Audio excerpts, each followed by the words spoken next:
ओम शांति। प्रिय रूहानी आत्माओं, आज है 20 अप्रैल 2026 और आज हम मिलकर करेंगे प्रातः मुरली का गहन, विस्तृत और अत्यंत शक्तिशाली मंथन। आज की मुरली हमें हमारी पहचान ही नहीं बताती, बल्कि हमारी जिम्मेदारी भी स्पष्ट करती है। ये मुरली हमें याद दिलाती है कि हम साधारण आत्माएं नहीं हैं, हम ईश्वरीय सैल्वेशन आर्मी हैं। ओम शांति। ये शब्द ही बहुत शक्तिशाली है। ईश्वरीय सैल्वेशन आर्मी, इसका अर्थ क्या है? इसका अर्थ है, हम वो आत्माएं हैं जिन्हें पूरे विश्व की सद्गति करनी है।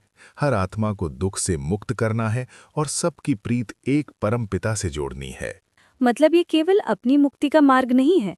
बिल्कुल नहीं, ये केवल सेल्फ डेवलपमेंट नहीं, ये वर्ल्ड ट्रांसफॉर्मेशन है। आज का प्रश्न भी बहुत रोचक है। मनुष्य अपना अक्ल कहाँ लगाते हैं और हमें कहाँ लगाना है?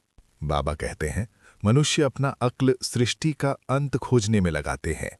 आकाश कितना बड़ा है, समुद्र कितना गहरा है, इसका अंत कहाँ है? और क्या वो अंत मिल पाता है? नहीं, कभी नहीं। चाहे कितनी भी साइंस आगे बढ़ जाए, अंत नहीं मिल सकता। तो फिर ये प्रयास बेकार हैं? हाँ, क्योंकि इससे आत्मा को कोई वास्तविक लाभ नहीं मिलता। तो हमें अपना बुद्धि कहाँ लगानी है? पूज्य बनने में यही सबसे बड़ा अंतर है। दुनिया बाहर खोज रही है और हम अंदर बदल रहे हैं। और जो पूज्य बनता है वही पूजनीय बनता है? हाँ, दुनिया वैज्ञानिकों को नहीं पूछती, लेकिन देवताओं को पूछती है। ये बहुत गहरी बात है। और यहीं से समझ आता है असली उपलब्धि क्या है। मुरली की शुरुआत में बाबा ने भक्ति मार्ग और ज्ञान मार्ग का अंतर बताया। हाँ, दो रास्ते हैं, भक्ति और ज्ञान। और दोनों में अंतर? भक्ति भावनाओं का मार्ग है, ज्ञान सच्चाई का मार्ग है। और सद्गति किससे मिलती है? केवल ज्ञान से। लेकिन लोग सोचते हैं कि भक्ति करते करते ज्ञान मिलेगा। बाबा स्पष्ट कहते हैं, भक्ति के बीच में ज्ञान आ ही नहीं सकता। तो भक्ति का अंत क्या है? थकान, निराशा और फिर पुकार, हे पतित पावन आओ। यानी अंत में सबको ज्ञान की जरूरत पड़ती है। बिल्कुल। बाबा ने सच्ची प्रीत की भी बात की। हाँ, लोग कहते हैं हम एक से प्रीत जोड़ें, लेकिन समझते नहीं कि वो एक कौन है। अक्सर लोग श्री कृष्ण की तरफ चले जाते हैं। हाँ, क्योंकि वो साकार है, सुंदर है, आसानी से मन को आकर्षित करता है। लेकिन बाबा क्या कहते हैं? ऊंच ते ऊंच सच्चा एक ही है, निराकार परम पिता परमात्मा। तो सच्ची प्रीत किससे जोड़नी है? सिर्फ एक बाप से। और यही हमारी सेवा भी है। हाँ, खुद भी बाप से जोड़ना और दूसरों को भी जोड़ना। यही सैल्वेशन आर्मी का कार्य है।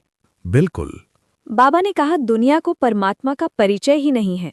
हाँ, लोग नाम जानते हैं, शिव कहते हैं, लेकिन ये नहीं जानते कि वो कब आता है, कैसे आता है, क्या करता है। और हम जानते हैं, और यही हमारा कर्तव्य है कि हम दूसरों को भी बताएं। बाबा ने सर्विस के तरीकों पर भी जोर दिया। हाँ, चित्रों के माध्यम से समझाना, प्रदर्शनी बनाना, विभिन्न भाषाओं में ज्ञान फैलाना। क्योंकि दुनिया बहुत बड़ी है और भाषाएं भी अनेक हैं, इसलिए सरल तरीके चाहिए। बाबा ने दो बाप का राज भी बताया। हाँ, एक है लौकिक बाप और एक है पारलौकिक बाप। वर्षा केवल पारलौकिक बाप से मिलता है। और ये बात दुनिया नहीं जानती। नहीं, इसलिए भ्रम में है। बाबा ने कहा लोग शास्त्रों, तपस्या, तीर्थों में परमात्मा को खोजते हैं। लेकिन वो सब रास्ते दूर ले जाते हैं, पास नहीं। तो सही रास्ता क्या है? ज्ञान और योग। बाबा ने मेलों का भी उदाहरण दिया। हाँ, लाखों लोग जाते हैं, लेकिन वहां शुद्धता नहीं, शांति नहीं, केवल भीड़ और गंदगी। तो ये संकेत है कि दुनिया अंत की ओर है। हाँ, कलयुग का अंतिम समय है। बाबा ने एक और भ्रम दूर किया, स्वर्ग और नर्क अलग अलग जगह नहीं है। हाँ, यही दुनिया बदलती है, आधा समय स्वर्ग, आधा समय नर्क। बहुत ही स्पष्ट बात है। लेकिन दुनिया ऐसे नहीं समझती, इसलिए उलझी हुई है। बाबा ने साइंस के घमंड की भी बात की। हाँ, मनुष्य सोचते हैं कि हम सब कुछ जान लेंगे। लेकिन अंत नहीं पा सकते। नहीं, क्योंकि वो अनंत है। तो फिर असली बुद्धिमानी क्या है? अपने को बदलना, पूज्य बनना और दूसरों को भी उस मार्ग पर लाना। बाबा ने कहा सारा दिन ये ख्याल रहना चाहिए कि हम किसका कल्याण करें। यही सच्ची सेवा भावना है। रूहानी सेवा क्या है? आत्माओं को उनका असली परिचय देना, उन्हें बाप से जोड़ना, उन्हें पावन बनाना। और जिस्मानी सेवा? वो हमने जन्म जन्मांतर बहुत की है। तो अब क्या करना है? इस अंतिम जन्म में केवल रूहानी सेवा। बाबा ने कहा गृहस्थ में रहते हुए भी सेवा करनी है। हाँ, भागना नहीं है, निभाना है और साथ साथ सेवा करनी है। एक बहुत व्यावहारिक बात, लोग डरते हैं कि हमें संन्यास लेना पड़ेगा। हाँ, लेकिन ये मार्ग अलग है, ये त्याग नहीं, परिवर्तन का मार्ग है। बाबा ने कहा गरीबों का कल्याण करना चाहिए। हाँ, क्योंकि उनमें ग्रहण करने की शक्ति अधिक होती है। और आगे चलकर क्या होगा? तुम्हारा नाम बाला होगा, लोग खुद आएंगे, सुनना चाहेंगे। लेकिन अभी क्या करना है? धैर्य, अभ्यास और निरंतर सेवा। बाबा ने कहा 5000 वर्ष पहले भी ऐसा हुआ था। हाँ, ये ड्रामा रिपीट हो रहा है। इस स्मृति से क्या होता है? मन स्थिर रहता है, खुशी बनी रहती है, स्थिति मजबूत होती है। आज की धारणा क्या है? पहली, अपनी प्रीत एक बाप से जोड़नी है और सबकी प्रीत भी उसी से जोड़नी है। दूसरी, सच्चे रूहानी खिदमतगार बनना है, अपना और दूसरों का कल्याण करना है। आज का वरदान, अपने श्रेष्ठ व्यवहार से सबको सुख देने वाली महान आत्मा बनना। इसका व्यावहारिक अर्थ, हर मिलने वाले को सुख मिले, हर आत्मा से आशीर्वाद निकले। स्लोगन, करने के बाद सोचना, यही पश्चाताप है। मतलब पहले ही सजग रहना है।